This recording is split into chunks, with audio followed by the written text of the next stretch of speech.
Hi guys, how are you? So my dear friends, let us start our new topic और उसका नाम है laser. दोस्तों, laser हमारे लिए बहुत ही इंपॉर्टेंट है और जर्नल एंट्री जो हम अब तक सारा काम कर चुके हैं, जर्नल एंट्री मान लिया जाए आपके सामने पूरी लिस्ट आ जाती है, राइट? फॉर एग्जाम्पल कुछ ये जर्नल एंट्रीज हैं आपके सामने। Cash account to capital account, bank account debit to cash, purchase debit to cash, cash debit to sales, wages debit to cash, ये इस तरह की एंट्रीज हैं आपकी। फिर कुछ और एंट्रीज, चलता रहा बिजनेस, और भाई साहब आपने पूरे जनवरी में बहुत सारी जर्नल एंट्रीज पास कर दी क्योंकि ट्रांजैक्शंस बहुत सारी थी। ठीक है जी। अब कोई आपसे पूछे भाई साहब आपने ट्रांजैक्शन तो बहुत सारी कर ली, अब जरा ये बता दो कि आपके पास 31 जनवरी 2020 को, जनवरी का महीना चल रहा है 2020, तो 31 जनवरी इस महीने के अंत में कैश कितना है ये बता दो जरा। What is the remaining balance of cash available on 31 जनवरी 2020? आपने देखा, अरे ये तो निकाला जा सकता है। देखो जी, कैश की सारी एंट्रीज चेक कर लेते हैं। ये देखो, ये भी कैश है, ये भी कैश है, ये भी कैश है, ये भी कैश है, कैश है, कैश है। अरे वो बात तो ठीक है भाई, लेकिन ये तो बता दो, ये तुम क्या एक एक एंट्री देखते रहोगे? और अगर पूरा साल हमने ये सारा काम कर लिया और आपसे कहा गया कि पूरे साल के अंत में कैश कितना है आपके पास, वो बताओ, तब तो ये सर्कल ही लगाते रह जाओगे। बात तो ठीक है भाई साहब कि हमने हर ट्रांजैक्शन को रिकॉर्ड तो कर लिया जर्नल में, लेकिन अगर पूछा जाए कि इस पर्टिकुलर अकाउंट का इस पर्टिकुलर डेट के दिन भैया बैलेंस कितना है ये बता दो। Balance of cash as on this date, will you be able to tell with the help of this journal? Journal से बनाना तो पड़ेगा, ढूंढ ढूंढ के प्लस माइनस करना पड़ेगा, लेकिन क्या इमीडिएटली देखकर बता सकते हो? नहीं, क्योंकि हमने अकाउंट्स को जर्नल एंट्रीज में अलग अलग तरीके से लिखते रहे। जिस दिन वो ट्रांजैक्शन हुई एंट्री डाल दी, लेकिन कैश को ही ले ले तो न जाने कितनी एंट्रीज थी, डेबिट की भी थी और क्रेडिट की भी थी भाई, तो बैलेंस तो उससे नहीं पता लगाया जा सकता। दूसरा क्वेश्चन, अगर कोई पूछ ले जी पूरे जनवरी के महीने में, जनवरी 2020 के महीने में ये बता दो कि परचेज का टोटल अमाउंट कितना था आपका, अब फिर आप कहोगे हां जी हां, अभी जरा कैलकुलेट करके बता देते हैं। आप फिर अपना ये जर्नल खोल लोगे और कहोगे एक परचेज की एंट्री ये रही जी, दूसरी परचेज की एंट्री ये रही, फिर ढूंढने लग जाओगे तीसरी परचेज की एंट्री ये रही, तो ऐड करना पड़ेगा। बोलो हाँ या ना?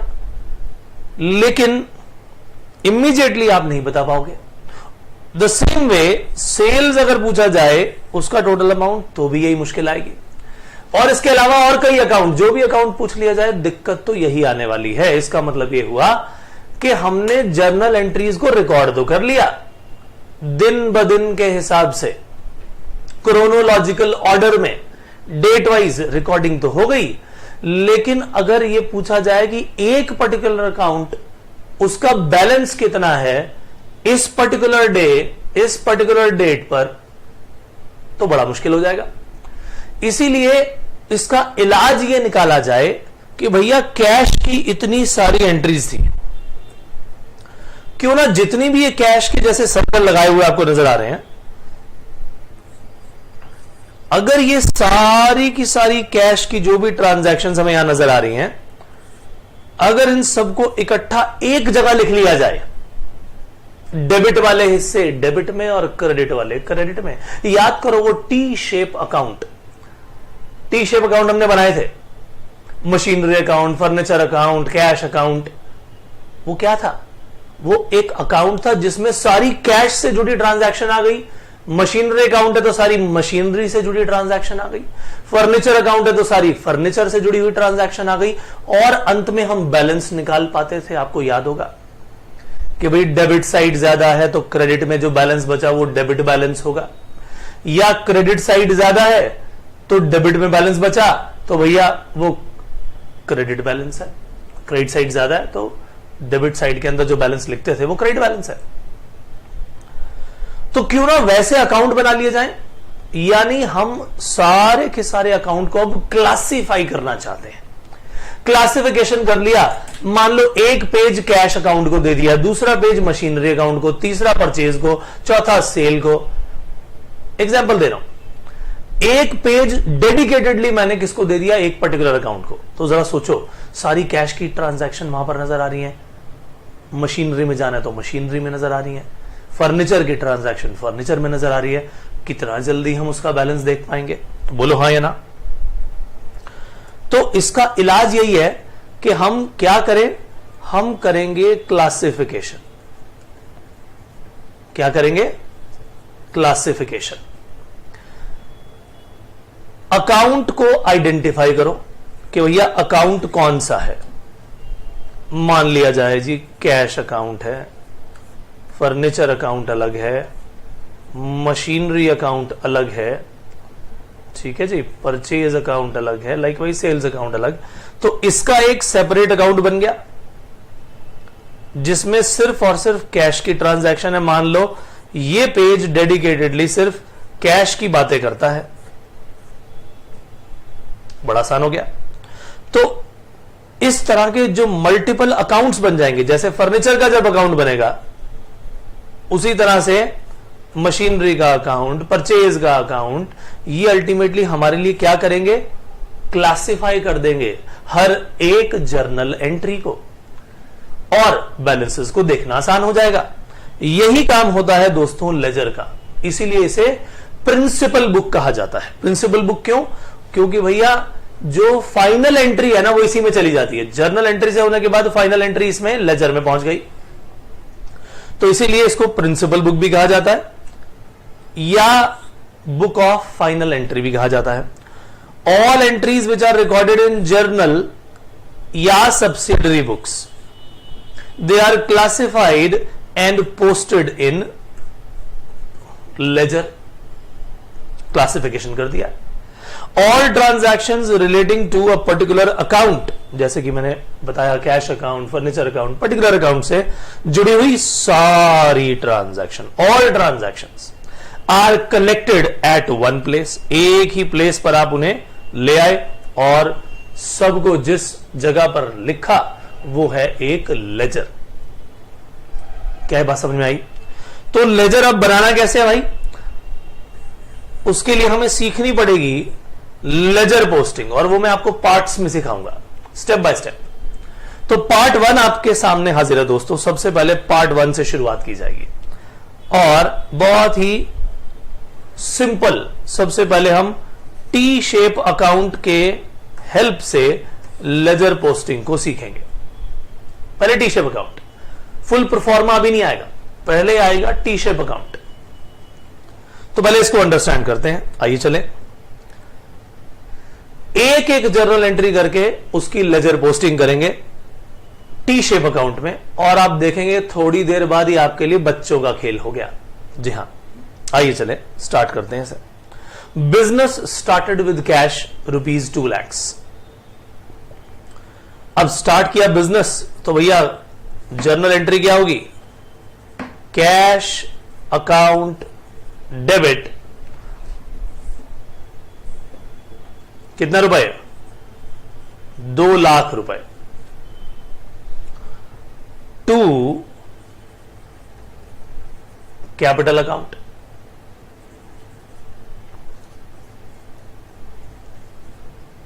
To capital account. अब मुझे करना क्या है? मुझे इसे लेजर में रिकॉर्ड करना है, ट्रांसफर करना है। रिकॉर्ड तो हो गया यहां पर जर्नल में, मुझे अब इसे क्लासिफिकेशन करके लेकर जाना है लेजर में। अब इस पर्टिकुलर जर्नल एंट्री में कितने अकाउंट है, सवाल ये है मेरा। 2 अकाउंट, एक हो गया दोस्तों कैश अकाउंट और दूसरा हो गया कैपिटल अकाउंट। तो पहला अकाउंट और दूसरा अकाउंट, यानी इस जर्नल एंट्री में सबसे पहले मेरे सामने कैश अकाउंट आया, तो मेरा काम क्या है कि लेजर में जाकर के एक कैश अकाउंट खोल दो। कैश अकाउंट ओपन कर दिया, डेबिट क्रेडिट। दूसरा अकाउंट क्या है? Capital account. चलिए ठीक है, हमने कैपिटल अकाउंट भी ओपन कर दिया, बिल्कुल टी शेप अकाउंट, याद है कि नहीं, पर्टिकुलर अमाउंट। अब मुझे इसकी पोस्टिंग करनी है। कैश को मैंने क्या किया है, ध्यान दीजिए, कैश को क्या किया है, कैश को किया है मैंने डेबिट। इसका मतलब कैश की डेबिट में जाएंगे हम, और सवाल यह आता है कि कितने रुपए से कैश को डेबिट किया। कैश को डेबिट कर दिया मैंने 2 लाख रुपए से,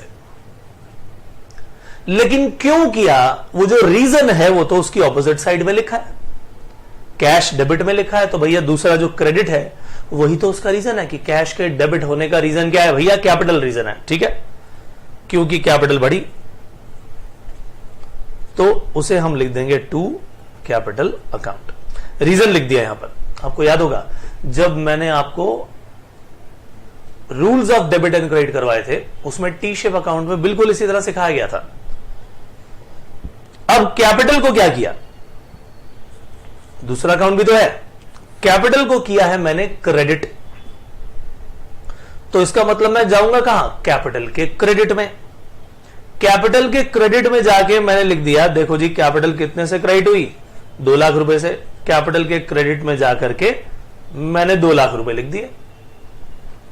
लेकिन ये क्यों क्रेडिट हुई, सवाल ये है क्योंकि भैया कैश आया था बिजनेस में, कैश जो है वो रीजन था, तो वो रीजन जो मैंने लिखना है वो लिख दिया बाय कैश अकाउंट। तो डेबिट्स में 2 लिखा जाएगा और जो क्रेडिट होंगे वहां लिखा जाएगा बाय। समझ में आई बात ये। सबसे पहला स्टेप क्या था कि जर्नल एंट्री देखो उसमें कितने अकाउंट है, जो जो अकाउंट चाहिए वो मैंने अकाउंट बना लिए, कैश अकाउंट भी और कैपिटल अकाउंट भी। अब जर्नल एंट्री को देखा तो भाई कैश अकाउंट डेबिट है, तो मैंने देखा डेबिट कितने से भाई, 2 लाख रुपए से। 2 लाख रुपए का अमाउंट मैंने यहां लिख डाला, और वो क्यों डेबिट हुई उसका रीजन उसकी ऑपोजिट साइड में लिखा है यहां पर, टू कैपिटल अकाउंट, वो रीजन लिख डाला। उसी तरह से कैपिटल हुई क्रेडिट कितने से, 2 लाख से, तो मैंने उसे 2 लाख को यहां क्रेडिट कर दिया। अब कैश अकाउंट जो डेबिट हुआ है वो तो रीजन है कैपिटल के क्रेडिट होने का, उसे मैंने यहां लिख दिया, एज सिंपल एज दिस। उसी तरह से गुड्स परचेज्ड फॉर कैश, 5000 की गुड्स मैंने परचेज की, तो भैया जरा सोचो क्या जर्नल एंट्री आनी चाहिए, जर्नल एंट्री आएगी परचेज अकाउंट डेबिट 5000 रुपए से टू कैश अकाउंट। अब मान लो यही एंट्री, और कोई एंट्री है ही नहीं, 5000 आ गया। अब सबसे पहले मैं क्या देखूंगा जी, मेरी जर्नल एंट्री में कितने अकाउंट हैं। Account number 1 purchase account, account number 2 cash account, ठीक है। तो पहला अकाउंट कौन सा बनाऊंगा मैं बनाऊंगा परचेज अकाउंट। अच्छा, इस पर्टिकुलर क्वेश्चन का पिछली एंट्री से फिलहाल कोई लेना देना नहीं है, हम केवल क्या सीख रहे हैं कि किस तरह से लेजर में पोस्टिंग की जाए। ये क्वेश्चन नंबर 2 है। और दूसरा अकाउंट कौन सा मेरे भाई, कैश अकाउंट। तो बताओ मैंने डेबिट किसे किया, परचेज को। परचेज को कितने से डेबिट किया, 5000 रुपए से। क्यों डेबिट हुई, वो इस कैश के कारण हुई, तो उसका जो रीजन है कैश, उसे लिख दिया टू कैश अकाउंट। अब दूसरा अकाउंट मेरा क्या है, कैश अकाउंट, जो कि क्रेडिट हुआ है, तो मैं कैश की क्रेडिट साइड में जाके क्या लिख दूंगा, 5000 रुपए, और यहां लिख दिया जाएगा बाय परचेज अकाउंट, क्योंकि अगर कैश क्रेडिट हुआ तो उसका रीजन उसकी ऑपोजिट साइड में लिखा है। अगर ये कैश क्रेडिट में है तो डेबिट में जो लिखा हुआ है वही इसका रीजन है, और वही लिखना है हमने। क्यों ये हुआ क्रेडिट, उसका कारण जो है ये था कि हमने इतने रुपए की परचेज कर ली थी, गुड्स परचेज की, इसीलिए ऐसा हुआ। तो अब जो मैंने आपको करवा दिया है हर एक क्वेश्चन में ऐसे ही। Question number 3, sold goods for cash, थोड़ा सा अब मैं तेज करना चाहूंगा। Cash account debit to sales account, बोलो क्या ये सिंपल है या नहीं। अमाउंट है 8000, अकाउंट कितने मेरे पास यहां बनाने के लिए, देख लो 2 अकाउंट है इस क्वेश्चन में, मेरे पास 2 अकाउंट है। पहला है cash account, this is cash account, दूसरा है सेल्स अकाउंट,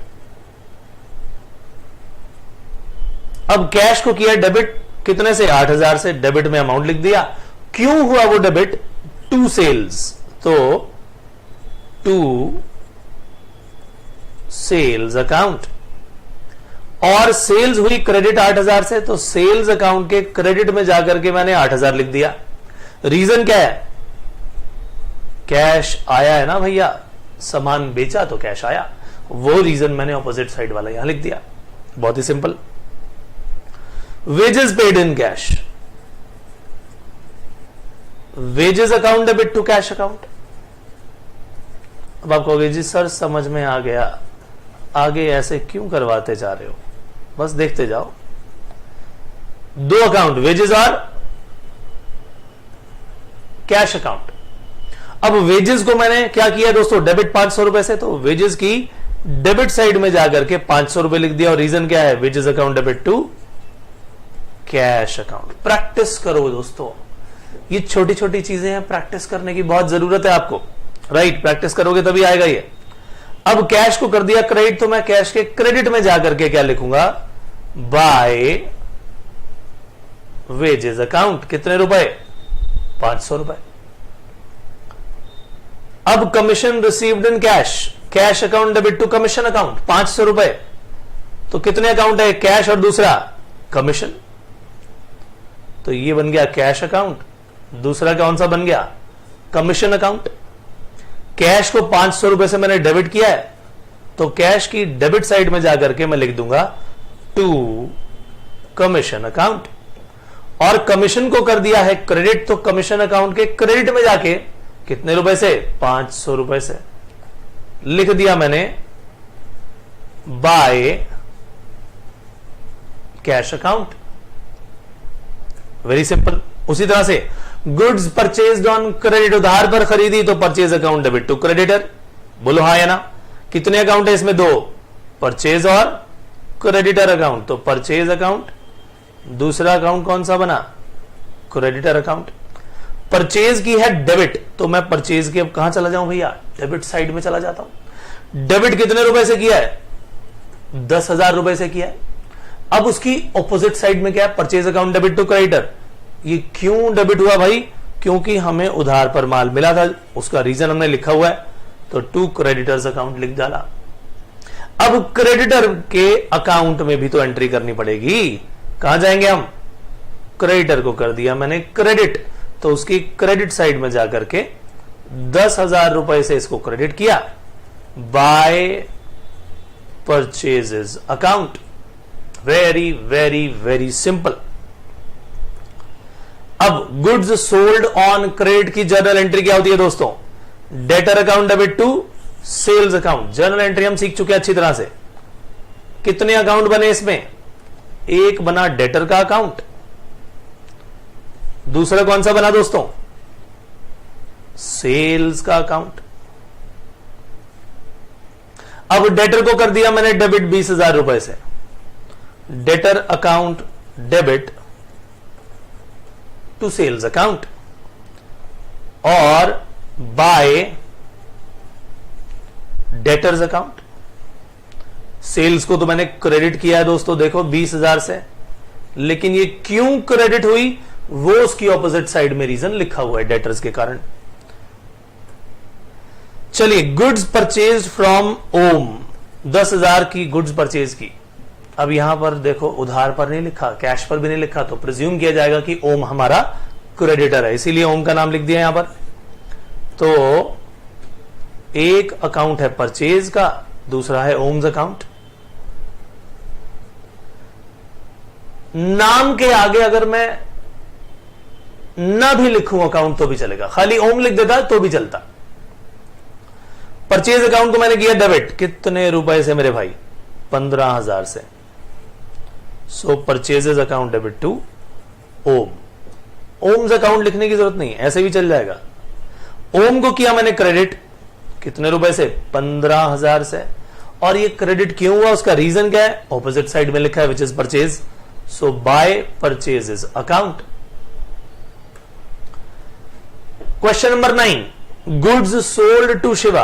अब आपको ये जो चीज रिपीटेटिव लग रही है ना, थोड़े समय बाद यही हेल्प करेगी। जी हां, थोड़े समय बाद आप कहोगे इसी के कारण हमें समझ में आया सब कुछ। जी हां, सो ये है शिवा और ये है सेल्स। दो अकाउंट है हमारे सामने।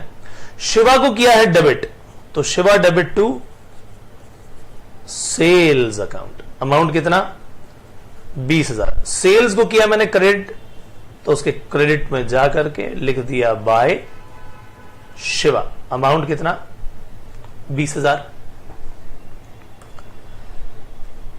Amount withdrawn for personal use. ये सारी एंट्रीज क्यों करा रहा हूं दोस्तों? ताकि आपकी जर्नल एंट्री भी रिवाइज हो जाए और आपका लेजर भी रिवाइज हो जाए। ठीक है कि नहीं? काम तो अभी बहुत है। ध्यान रखिए, अकाउंट्स में तो आपको न जाने अभी कितनी प्रैक्टिस करनी है, बहुत प्रैक्टिस करनी पड़ेगी।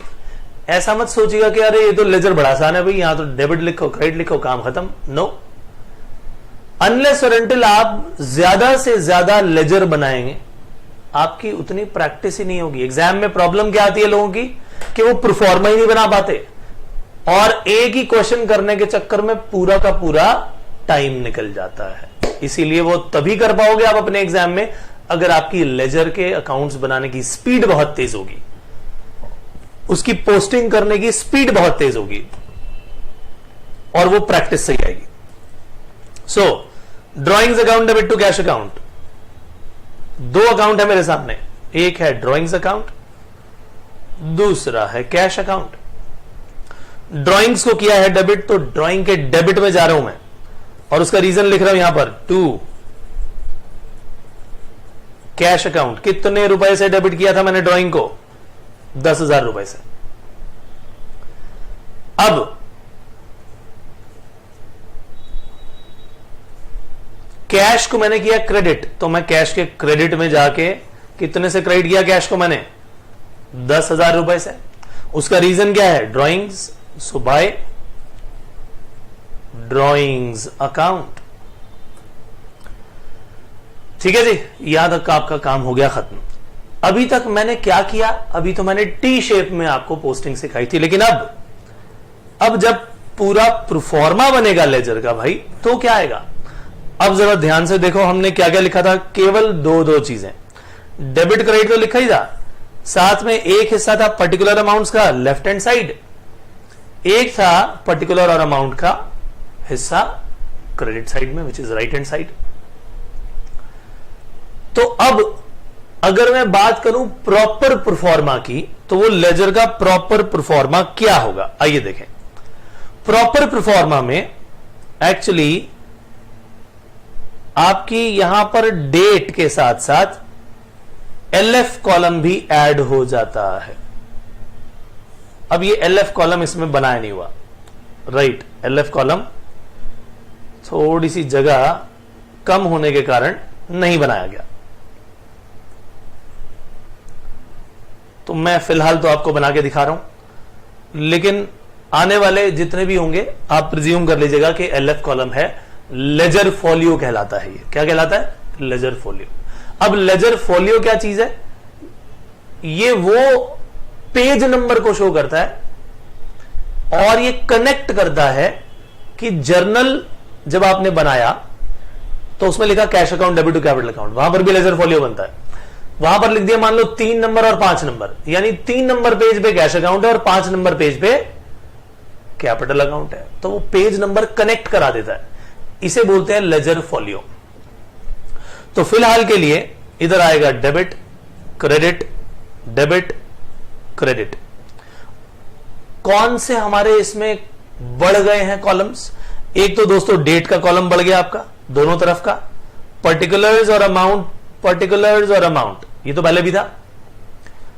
बढ़ा क्या? डेट का कॉलम, एलएफ का कॉलम, लेफ्ट हैंड साइड में भी और राइट हैंड साइड में भी डेट का कॉलम, एलएफ का कॉलम, ये बढ़ गए। आपके एग्जाम में एलएफ सिर्फ बनाकर लिख देना, लेजर फोलियो बना देना, कुछ लिखने की उसमें जरूरत नहीं पड़ेगी, राइट? आपको केवल डेट, पर्टिकुलर और अमाउंट, इस पर ध्यान रखना है और ये लिखना है। तो machinery purchased for cash 50,000, machinery account debit to cash account, account कौन से बन गए? मशीनरी अकाउंट और कैश अकाउंट। अच्छा, इसमें डेट तो दी नहीं हुई। मान लो कि ये जो 11 है ना, यही डेट है, तो मैं यहां डेट लिख दूंगा। मशीन अकाउंट डेबिट, कितने से डेबिट? 50,000। मैंने अमाउंट में लिख दिया 50,000। Machine account debit to cash account, 11 तारीख डाल दी है।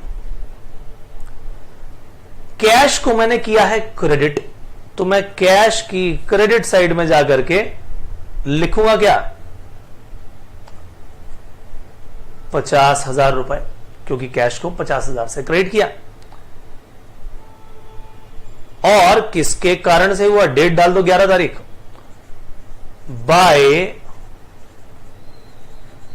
Machinery account, right. ये हमारा हो गया लेजर पोस्टिंग का तरीका। अब थोड़ी बहुत जर्नल एंट्री इसमें भी कर लीजिए। जर्नल एंट्री रिवाइज करिए साथ साथ, ये मत सोचिए कि खाली हम लेजर कर रहे हैं, जर्नल एंट्री की रिवीजन भी चल रही है आपकी इसमें। बहुत फोकस करिए अच्छी तरह से। इस टाइम आपको सिर्फ ये नहीं सोचना कि आप सिर्फ और सिर्फ लेजर कर रहे हो। अभी तो लेजर भी पूरा नहीं कराया, part 1, part 2, part 3 step wise कराऊंगा। इसमें आपकी जर्नल एंट्री की प्रैक्टिस साथ साथ कर लो। Machinery account debit, sorry, machinery sold for cash 10,000 rupees. मैंने मशीन बेच दी, कैश आ गया, मशीन चली गई। Cash account debit to machine, ये हो गई मेरी जर्नल एंट्री। कितने हैं मेरे दोस्तों इसमें हमारे अकाउंट? 2। सर जी 2 ही 2 अकाउंट आते जा रहे हैं, क्या कभी 3 अकाउंट भी आएंगे एक जर्नल एंट्री में? बिल्कुल आए थे, डिस्काउंट वाली एंट्रीज में आए थे। क्या सर हम उसकी भी लेजर में पोस्टिंग सीखेंगे? बिल्कुल सीखेंगे, बहुत ही इंपॉर्टेंट पार्ट है वो, लेकिन उससे पहले इसकी प्रैक्टिस जरूरी है। Cash account debit to machinery, cash को करना है डेबिट 10,000 से, तो मैंने लिख दिया डेबिट। ये 12 क्वेश्चन नंबर 12 डेट मान लो। किसके कारण से कैश बढ़ा, डेबिट हुआ? मशीनरी के कारण। तो cash account debit to machine account, machine को कर दिया है क्रेडिट, तो मशीन के क्रेडिट में जाके क्या लिखूं मैं? बाय कैश अकाउंट, क्योंकि रीजन तो ऑपोजिट साइड में ही लिखा होता है। इज दैट सो और नॉट? हो गया जी। अब आती है बात आगे। Furniture purchased from Rama and sons, नाम लिखा है बस, यानी उधार पर परचेज किया होगा। कैश तो लिखा नहीं, नाम लिखा है, इसका मतलब उधार पे परचेज है। फर्नीचर आया है, फर्नीचर एक एसेट है, बढ़ रहा है, furniture account debit to Rama and sons. Rama and sons की तरफ लायबिलिटी बढ़ रही है, तो इसीलिए उसे हमने क्रेडिट कर दिया। Furniture account debit to Rama and sons. कितने अकाउंट बन रहे हैं दोस्तों इसमें हमारे? एक तो फर्नीचर अकाउंट, दूसरा Rama and sons. Debit credit, debit credit. Furniture को कर दिया डेबिट, कितने से? 10,000 से, लिख दिया मैंने 10,000 भैया। अब मैं क्या करूं? 13 तारीख की एंट्री है ये, क्या लिखेंगे यहां पर? ऑपोजिट में रीजन लिखा है भैया, टू रामा एंड सन्स। अब रामा एंड सन्स को क्या किया? क्रेडिट किया 10,000 से, तो उसके क्रेडिट में जाओ, 10,000 रुपए लिखो, 13 तारीख, और लिख देंगे बाय फर्नीचर अकाउंट। ऑपोजिट में उसका रीजन लिखा है, वो उठा के लिख दिया यहां पर। अच्छा, डेट खाली ऐसे नहीं 13 लिख दी, हमें पूरी डेट लिखनी पड़ेगी। कैसे? मान लीजिए कि अगला ये जो क्वेश्चन नंबर 14 है, इसकी डेट है 2020 जनवरी 14, तो बिल्कुल इसी तरह से लिखी जाएगी यहां पर भी। सबसे पहले तो debit credit, debit credit. 2 account है, बैंक और कैश, तो चलिए लिख दिया जाए बैंक अकाउंट और कैश अकाउंट। जर्नल एंट्री क्या है ये भी देख लिया जाए। Opened a bank account with 20,000, यानी बैंक में पैसा जमा कराया होगा तभी तो अकाउंट ओपन किया। बैंक में पैसा बढ़ गया तो डेबिट कर दिया, कैश घट गया तो क्रेडिट कर दिया। Bank account debit to cash account. अब बैंक को किया है डेबिट, तो उसकी डेबिट साइड में जाके लिखूंगा क्या, 2020 जनवरी 14 कितने से डेबिट कर दिया, 20,000 रुपए से। Bank account debit to cash account. अब कैश को क्या किया दोस्तों, क्रेडिट, तो कैश के क्रेडिट में जाकर के लिख दिया बाय बैंक अकाउंट 20,000 रुपए 14 जनवरी 2020, ऐसे भी लिख सकते हैं आप। चलिए, further capital invested by cheque, additional capital, लेकिन ये इन्वेस्ट किससे की है, चेक से, यानी पैसा कहां जाएगा, बैंक में। तो बैंक में पैसा बढ़ गया, bank account debit to capital account, bank account debit to capital account.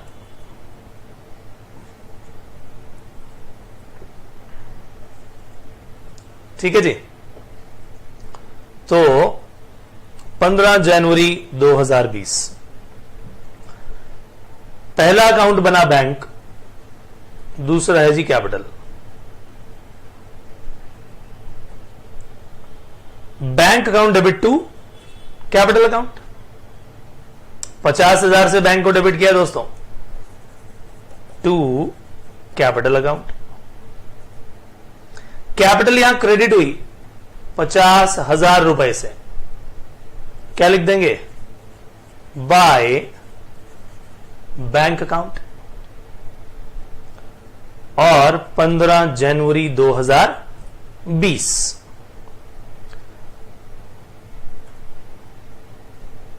अब आ गया आपका बढ़िया वाला काम, जिसमें हमें क्या करनी है, कुछ ऐसी जर्नल एंट्रीज जहां पर पता लगेगा कि एक की जगह 3 अकाउंट निकल आए, लेकिन वो आता है डिस्काउंट का हिस्सा तब जब मैंने किसी को पेमेंट करनी थी ज्यादा लेकिन कम कर दी, या किसी से लेना था ज्यादा और उससे कम ले लिया, तब आता है डिस्काउंट अलाउड और डिस्काउंट रिसीव्ड का काम। लेकिन अगर गुड्स को खरीदते और बेचते वक्त कोई भी डिस्काउंट लिया या दिया जाए तो ये तो ट्रेड डिस्काउंट है और इसकी कभी भी जर्नल एंट्री पास नहीं होती, नेट एंट्री दिखाते हैं। तो जब भी डिस्काउंट देखेंगे तो हमें ध्यान क्या करना है कि भैया ये ट्रेड डिस्काउंट है या कैश डिस्काउंट है। आइए देखें इस पर्टिकुलर क्वेश्चन में, क्वेश्चन नंबर 16 में क्या है, ये लिखा है goods purchased for cash 10,000 at a discount of 10%। अब देख लो, चाहे साथ में कैश लिख दिया उसने, अब आपको लग रहा है जी ये तो कैश डिस्काउंट है, इसकी तो एंट्री होगी, नो, ये भैया गुड्स को खरीदते और बेचते वक्त यानी ट्रेड करते वक्त कोई डिस्काउंट लिया या दिया जा रहा है, ये ट्रेड डिस्काउंट है, इसकी रिकॉर्डिंग कभी नहीं होगी। तो 10,000 तो उसका अमाउंट था, माइनस 10% ऑफ 10,000, ठीक है जी, यानी 10,000 माइनस 1,000, बैलेंस कितना बचा, 9,000।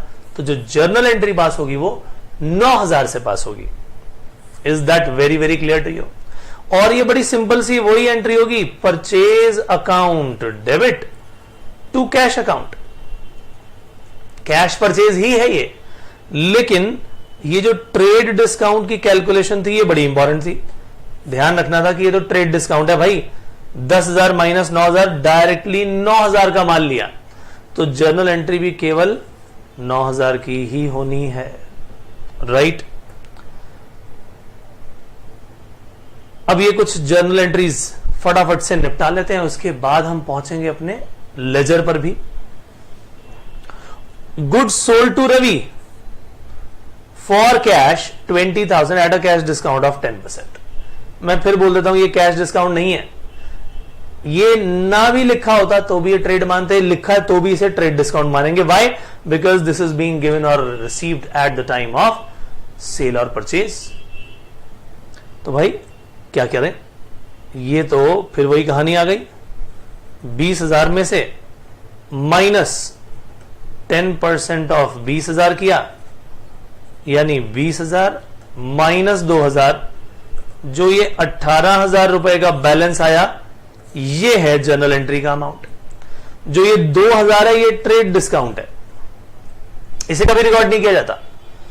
अच्छा, ये भी कैश सेल है, तो cash account debit to what? Cash account debit to sales account. Amount आ गया 18,000. अच्छा, इसमें दो ही अकाउंट बनने, कैश और सेल्स. जैसे अभी आप पीछे करते आए हो वैसे ही हो रहा है. अगर मैं कहूं इसी की जर्नल एंट्री पास करनी है तो क्या करोगे भाई? मैं कह देता हूं जी, कैश और सेल्स. ये आ गया कैश, ये आ गया सेल्स. तो जर्नल एंट्री क्या बनाई थी आपने? Cash account debit to sales account. 18,000 से केवल वही 18,000 जाएगा. Cash account debit to sales account 18,000. Sales को हमने किया है क्रेडिट, कितने से? 18,000 से ही. और रीजन लिखेंगे by cash account. Is that सो और नॉट? ये हो गया काम मेरे भाई. लेकिन अब थोड़ा सा नया केस आ गया आपके सामने. लिखा है कि हमने 4,500 रिसीव किए फुल सेटलमेंट में. कितने रुपए की फुल सेटलमेंट? 5,000 की जगह 4,500 लेकर के पूरा का पूरा केस निपटा दिया. किससे? विजय से. ओहो, इसका मतलब हमने विजय से पैसा लेना होगा पहले.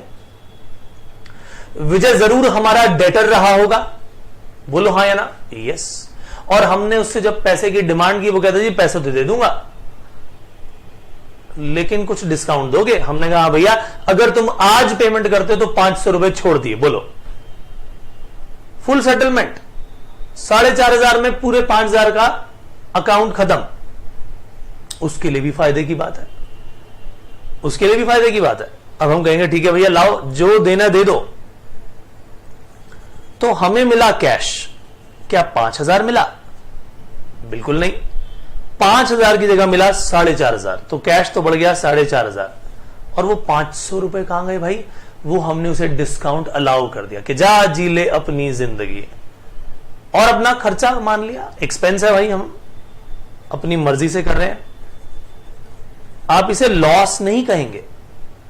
लॉस हो जाते हैं और एक्सपेंस हम अपनी मर्जी से करते हैं. हमने डिस्काउंट अपनी मर्जी से दिया है ताकि पैसा जल्दी मिल जाए. तो डिस्काउंट अलाउड भी हमें डेबिट करना पड़ेगा क्योंकि हमारा ये एक्सपेंस है दोस्तों. और विजय कौन है? जैसे मैंने बताया उससे हमने पैसा लेना था. वो डेटर था हमारा, एसेट था. अब तो उसने पैसा दे दिया, 500 वाली सेटलमेंट भी हो गई, यानी वो डेटर घट गए, एसेट घट गए. विजय के नाम के डेटर, विजय के नाम के एसेट घट गए. अगर वो घट गए तो भैया एसेट घटने पर क्रेडिट होते हैं, तो लिखा जाएगा टू विजय. पहले हमने विजय को डेबिट किया हुआ था क्योंकि उससे पैसा लेना था.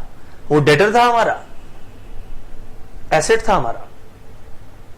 अब तो पैसा आ गया भाई, तो 5,000 रुपए में 5,000 रुपए की सेटलमेंट 4,500 में कर ली हमने.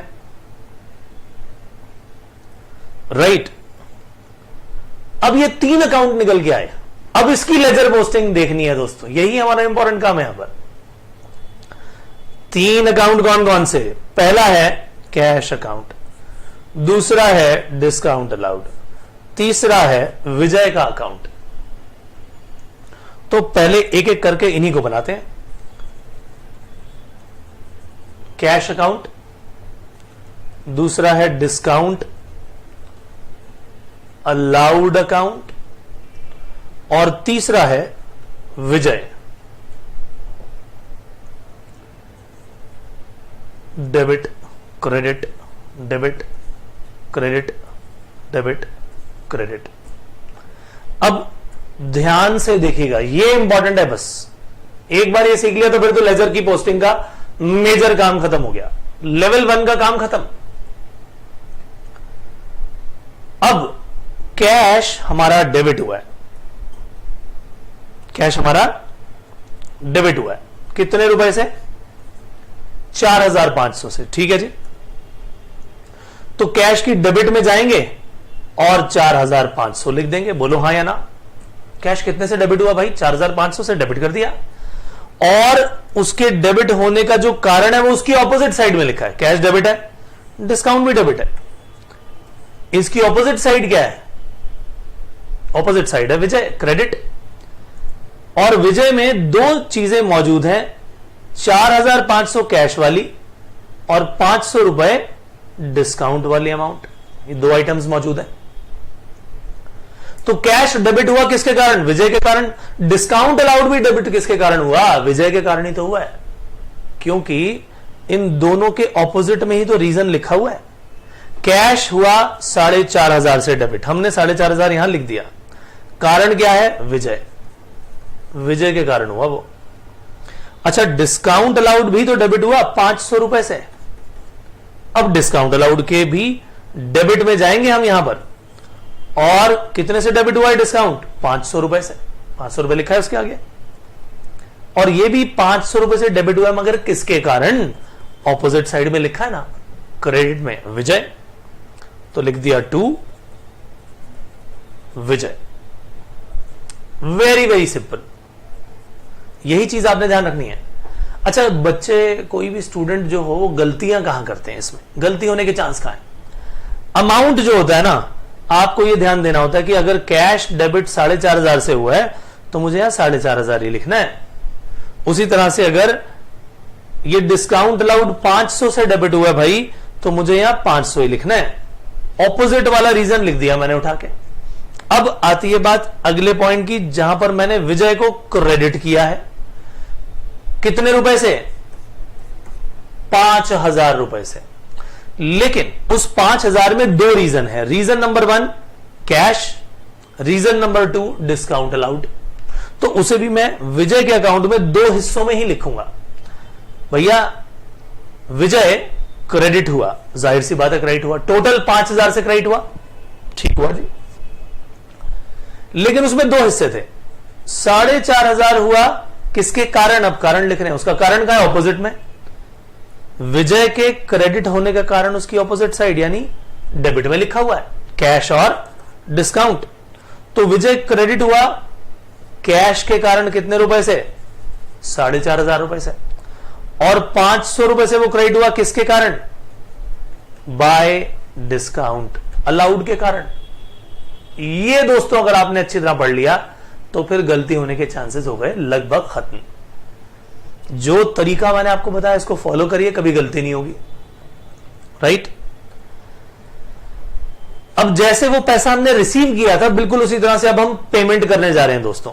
बहुत ही इंपॉर्टेंट और बहुत ही सिंपल भी है। लिखा जी, paid ₹9,000 in full settlement of 10,000 to Ajay. Ajay को मैंने 10,000 की जगह 9,000 पे कर दिया। पेमेंट की बारी आई होगी, उसने कहा भाई साहब जल्दी पेमेंट कर दो तो मैं आपको ना डिस्काउंट दूंगा। हम कहेंगे लाओ जी लाओ, बताओ कितना डिस्काउंट दोगे? उसने कहा जी 10% का। 10,000 की जगह 9,000 दे दो, पूरा का पूरा अकाउंट सेटल। हमने कहा लो जी फटाफट पकड़ो 9,000 रुपए, और अकाउंट कर दिया सेटल। हमारी लायबिलिटी बनती थी दोस्तों अजय की तरफ। अजय हमारा क्रेडिटर था, तभी तो हमने उसे पैसा देना था। अब आज मैंने क्रेडिटर को पैसा दे दिया, मेरी लायबिलिटी जो है अब क्रेडिटर की तरफ घट गई। और लायबिलिटी जब घटती है तो उसे क्या किया जाता है? डेबिट। तो मैं सबसे पहले तो अजय को डेबिट कर दूंगा। मेरी लायबिलिटी बनती थी 10,000 की, पूरे के पूरे 10,000 की लायबिलिटी घट गई। और उसके लिए मुझे पे कितना करना पड़ा? कैश कितना देना पड़ा? केवल 9,000। यानी मेरी जेब से कैश चला गया, एसेट चला गया, एसेट घट गया, क्रेडिट कर दिया मैंने कैश को। कितना गया लेकिन मेरे भाई? 9,000। 1,000 का क्या हुआ भाई? 1,000 तो मुझे देना ही नहीं पड़ा, मेरी इनकम हो गई, वो डिस्काउंट मिल गया मुझे, मेरी इनकम बढ़ रही है, इनकम बढ़ते ही क्रेडिट हो जाती है, तो इसीलिए उसको क्रेडिट कर दिया टू डिस्काउंट रिसीव्ड अकाउंट। तो ये रही आपकी journal entry, Ajay debit to cash account to discount received account. अब आती है इसके लेजर पोस्टिंग की। अजय डेबिट हुआ 10,000 से, उसका कारण, डेबिट होने का कारण उसकी ऑपोजिट साइड में लिखा है दोस्तों, दो कारण है। अजय जो डेबिट हुआ 9,000 तो हुआ कैश के कारण, और 1,000 डेबिट हुआ वो डिस्काउंट रिसीव्ड के कारण। तो आइए सबसे पहले अजय, कैश और डिस्काउंट रिसीव्ड, इनके अकाउंट बना लें। अजय का अकाउंट, फिर कैश अकाउंट, फिर डिस्काउंट रिसीव्ड अकाउंट, सभी के डेबिट और क्रेडिट भी लिख लो। दोबारा से देख लेते हैं कि भाई अजय डेबिट हुआ है, कारण उसके हैं दो। अजय डेबिट हुआ दो कारणों से, तो अजय की डेबिट में जाके उन दोनों कारणों को लिख दो। एक तो कैश के कारण हुआ वो, एक डिस्काउंट रिसीव्ड के कारण हुआ। 9,000 रुपए कैश के कारण डेबिट हुआ, 1,000 रुपए डिस्काउंट रिसीव्ड के कारण डेबिट हुआ। इज दैट सो और नॉट? ऑपोजिट रीजन ये देखो सामने लिखे थे। अब यहां पर हमने कैश को और डिस्काउंट रिसीव्ड को तो क्रेडिट किया है, आइए उन दोनों की क्रेडिट में चले। उनका रीजन सेम है। आ जाए, कैश को मैंने क्रेडिट कितने रुपए से किया, जाके देखो जरा। कैश को किया मैंने 9,000 से क्रेडिट, कैश को क्रेडिट हमने किया है 9,000 से, तो कैश के क्रेडिट में जाके 9,000 ही लिखेंगे।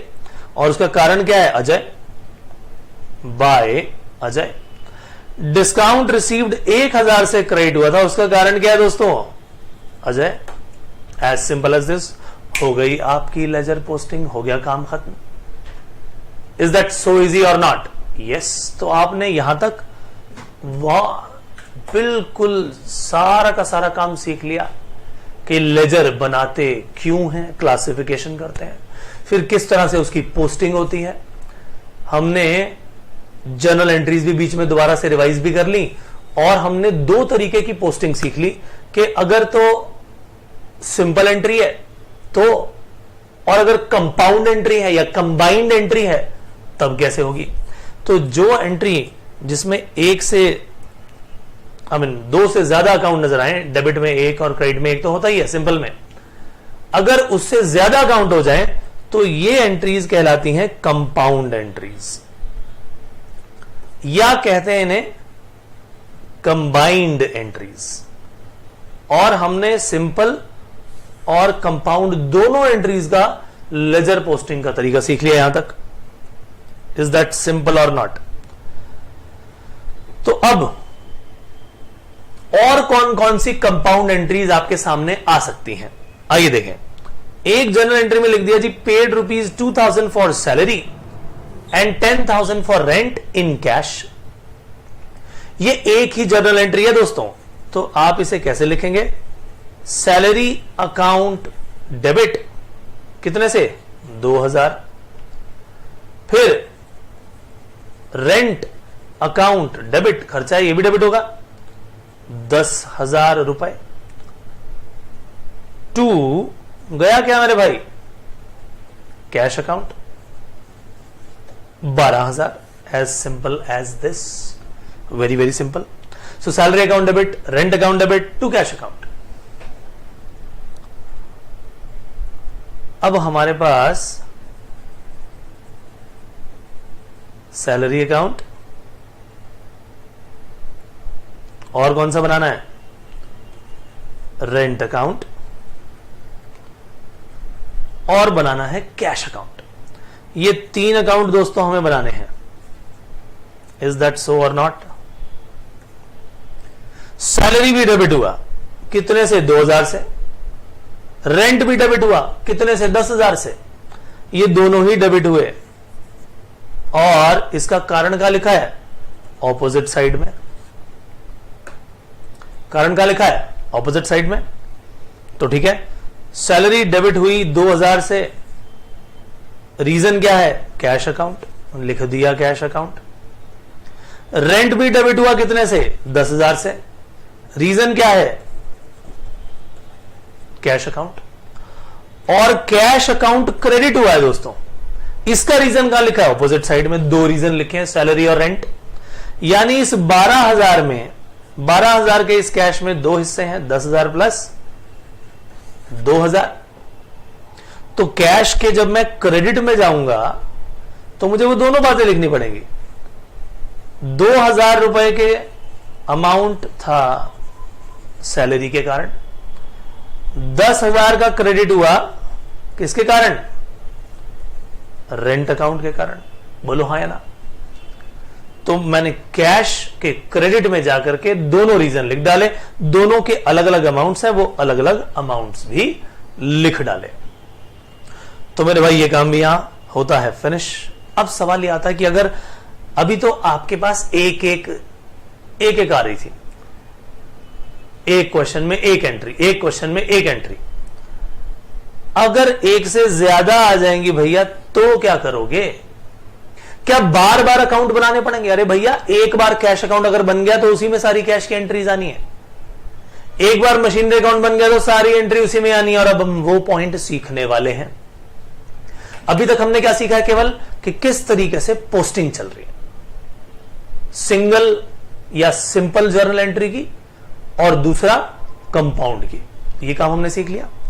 अब मान लो 4-5 एंट्रीज आ गई हैं, बताओ कैसे करोगे? ठीक है भैया, सबसे पहले तो जर्नल एंट्रीज पास कर लेते हैं। और मान लो ईयर जो भी दिया हुआ है 2020 या वॉट एवर, यहां तो कुछ दिया ही नहीं हुआ। January 1 purchased machinery for cash ₹1 lakh. ठीक है जी, आइए जर्नल एंट्रीज पास करें। मशीनरी अकाउंट डेबिट 1 लाख रुपए, चला क्या गया? कैश। नरेशन अपने आप लिख लीजिएगा, being machinery purchased for cash. Practice उसकी भी करनी पड़ेगी दोस्तों, नहीं तो एग्जाम में आप स्पीड नहीं बना पाएंगे। अगली एंट्री March 1 की, machinery sold for cash. Cash आ गया, मशीन चली गई, एसेट आ रहा है एक, कौन सा? कैश। दूसरा एसेट जा रहा है मशीनरी अकाउंट, तो कैश आ गया 30,000 और मशीनरी चली गई 30,000 की। 2 जर्नल एंट्री हो गई भैया हमारी। Being machinery sold for cash, ये हो गई इसकी narration. Then purchased machinery and paid by cheque, इसका मतलब पेमेंट बैंक से जा रही है 20,000 की। आइए लिखें 1 मई की एंट्री, May 1 मशीनरी परचेज दो की, यहां पर मशीनरी अकाउंट डेबिट, लेकिन पेमेंट किससे किया है? 20,000 की मशीन तो आ गई, एसेट बढ़ गया, और 20,000 का जो एसेट घटा है वो बैंक से गया। क्यों? क्योंकि हमने पेमेंट चेक से की है। Machinery account debit to bank account. अगली एंट्री क्या है दोस्तों? Machinery purchased on credit from XYZ। XYZ कौन होगा? यहां पर हमने उधार पर मशीन परचेज करी, XYZ कंपनी का नाम होगा। 25,000 रुपए की मशीनरी यहां पर भी आ गई, लेकिन पैसा नहीं गया, ना कैश दिया ना चेक दिया, उधार पर खरीदी है ये। तो यानी ये XYZ हमारे क्रेडिटर्स बन गए फॉर मशीनरी, लायबिलिटी बढ़ गई। एसेट भी आया लेकिन लायबिलिटी भी बढ़ गई। तो 25,000 की मशीनरी हमने और परचेज की। Machine account debit to XYZ। ठीक है जी, अमाउंट है कितना? 25,000 रुपए। और मेरे ख्याल से ये अगस्त का महीना था, तो आइए अगस्त 1। लास्ट एंट्री में लिखा है depreciation charge on machinery 1 November. Date तो भैया वैसे लास्ट होनी चाहिए, तो क्यों ना इसे 31 दिसंबर कर लें। कैलेंडर ईयर चल रहा है 1 जनवरी से लेके,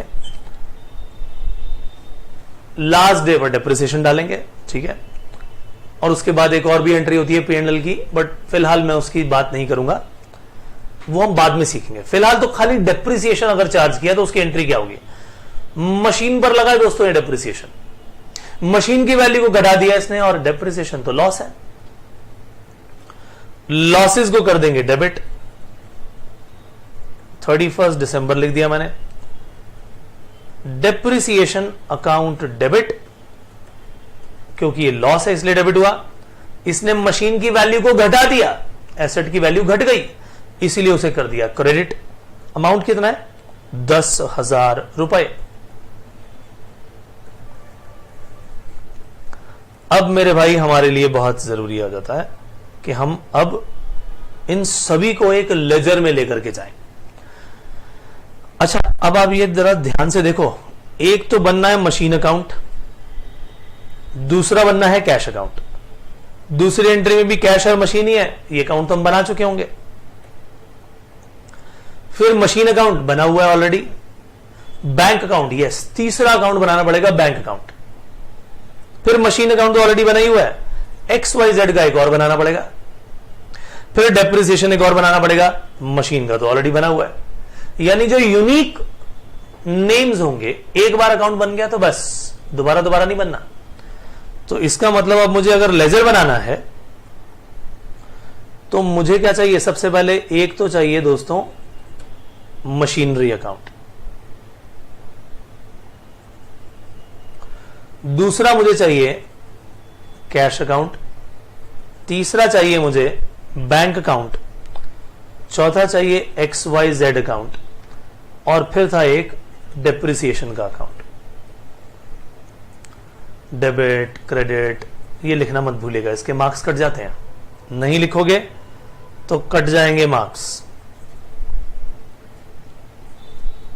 इज दैट वेरी क्लियर और नॉट? तो मशीन सबसे पहले मैंने क्या की दोस्तों, हर एंट्री में मशीन है। पहली machine account debit to cash account 1 lakh, तो मशीन को किया मैंने डेबिट, मशीन के डेबिट में जाकर के मैंने लिख दिया टू कैश अकाउंट, कितना रुपया, 1 लाख। और कैश को किया था क्रेडिट, तो अब मैं कैश अकाउंट के क्रेडिट में जाके लिखूंगा क्या, ऑपोजिट, बाय मशीनरी अकाउंट। अब तक तो ये समझ में आ गया होगा, पहली जर्नल एंट्री कंप्लीट। अब सुन लीजिए वो पॉइंट जहां पर बच्चे गलती कर देते हैं। अब जैसे जैसे हम ये पोस्टिंग करेंगे ना, लैक ऑफ प्रैक्टिस के कारण लोग लिख लिख के तो देखते नहीं, बस ये समझ में आ गया ठीक है जी कर लेंगे, सीधा एग्जाम में करेंगे। अब उस कारण से होता क्या, कहीं डेबिट में लिख दिया क्रेडिट में छोड़ दिया, कहीं क्रेडिट में लिख दिया तो डेबिट में छोड़ दिया, और एंड में लेजर के बैलेंसेस निकलेंगे गलत और आंसर होगा गलत। That is just because of lack of practice. Ledger जितना आसान है ना, ये उतने ही कई गुना प्रैक्टिस मांगता है दोस्तों, क्योंकि इसमें दो चीजों की कमी है। लोगों में प्रैक्टिस ना होने के कारण वो स्पीड नहीं बना पाएंगे, पेपर छूट जाएगा। नंबर 2, वो एक जगह एंट्री कर देंगे, दूसरी जगह लिखना भूल जाएंगे। और ये तभी आपकी बढ़िया प्रैक्टिस होगी जब आप बार बार लिख लिख के देखेंगे। कम से कम ऐसे 50-60 क्वेश्चन सॉल्व करने पड़ेंगे आपको, जिस हर एक क्वेश्चन में 8 से 10 एंट्रीज हो और बिल्कुल करेक्ट होने चाहिए, तब जाके आप समझिएगा कि आपकी करेक्ट प्रैक्टिस हो गई। फिलहाल फर्स्ट जर्नल एंट्री हमारी हो गई। दूसरी एंट्री क्या है, cash account debit to machine. क्या अमाउंट था भाई साहब, 30,000 रुपए। Cash account debit to machine, cash को किया डेबिट, तो कैश के डेबिट में जाके मैं लिख रहा हूं टू मशीन अकाउंट 30,000 रुपीज। और मशीन को किया था क्रेडिट, तो अब मैं मशीन के क्रेडिट में जाके लिखूंगा बाय मशीनरी अकाउंट 30,000 रुपीज। अब इस पूरे चक्कर में डेट लिखनी तो भूल ही गए, ऐसे ही गलतियां हो जाएंगी आपसे। मैंने जानबूझकर नहीं लिखी, मैंने जानबूझकर इसलिए लिखी कि आपको याद आए कि अरे भाई हम तो सिर्फ और सिर्फ इसी में बिजी रह गए कि डेबिट में कहां लिखूं और क्रेडिट में कहां लिखूं, पता लगा डेट लिखनी भूल गए। अब बाद में ढूंढोगे तो हो जाएगी मुश्किल।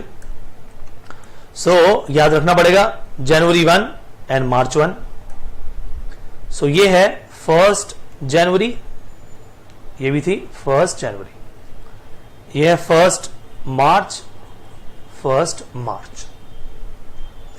अब अगली journal entry, machine account debit to bank account May 1 20,000 रुपए। तीनों बातें आपको याद रखनी है। May 1 20,000 रुपए की एंट्री है, machine account debit to bank account.